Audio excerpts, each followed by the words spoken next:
دقت کردین؟ از شنبه تا حالا آشغال نشنال یک دونه فیلم از تظاهرات نداشته یا هیچ کس دیگه ای که تو شعاری غیر از مرگ بر دیکتاتور باشه. تمام اون شعارهای جاوید چیچی و پهلوی برمیگرده و همه شعارهایی که پاسدارا رفتن تو صف مردم دادن، فریب دادن مردم و تموم شد. حمام خون که برپا شد همه پاسدارا دویدن رفتن سر کار اصلیشون، تفنگاشون رو برداشتن که مردم رو بکشن. و حالا یه عده‌ای اینجا راه افتادن که سیاه پوشیدن و خودشون عزادار شهدای مردم کردن که بریزن دو جیب کینگ. کینگ گفت من نبودم و کی بود من نبودم، خودش گفت. الان مسخره خاص عامه.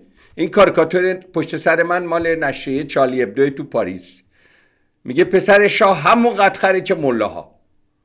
کلمشه، معذرت میخوام. دیدین اینها دود و دم رژیم بود، پاسدار بود. تو ایران کسی کینگ مینگ نمیخواد. دیدیم که آخوندا سعی کردن قیام 404 رو بریزن به جیب بچه شاه. و البته که حقیقت خودش رو نشون میده. وقتی فصل جنگیدن میشه، وقتی فداکاری میشه، دیگه اون وقت اینا نیستن، فرار میکنن، میگن ما نبودیم، کی بود. دیدین رسوا شدید؟ کو شعارا؟ تموم شد دیگه. همینقدر که اومده بیرون توش یک دونه شعاری که توش از این حرفایی که شما ادعا کردید نیست. برید دوباره نگاه کنید.